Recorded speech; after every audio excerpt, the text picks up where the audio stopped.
Bem-vindos a este guia técnico sobre o HP 250G6. Somos a Kelatos Informática, especialistas em reparação técnica.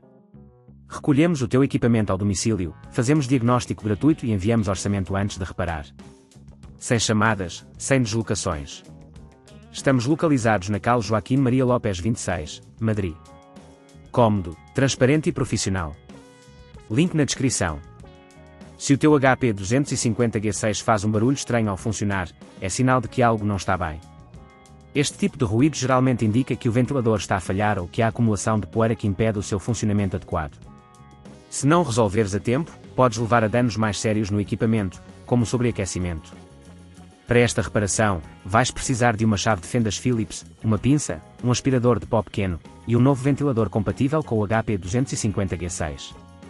Para começar, desliga o portátil e remove a bateria, se possível. Usa a chave de fendas para remover os parafusos da parte inferior do equipamento.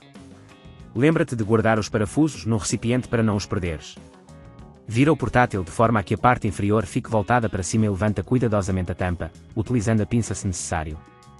O componente que falha geralmente é o ventilador, que pode ser localizado na parte superior, próximo ao dissipador de calor. Com cuidado, desconecta o cabo que liga o ventilador à placa-mãe. Para retirar o ventilador, remove os parafusos que o fixam e puxa-o suavemente para cima. Se neste ponto achares que é demasiado complexo, lembra-te que na Kelatos recolhemos o equipamento no teu domicílio e devolvemos-te reparado.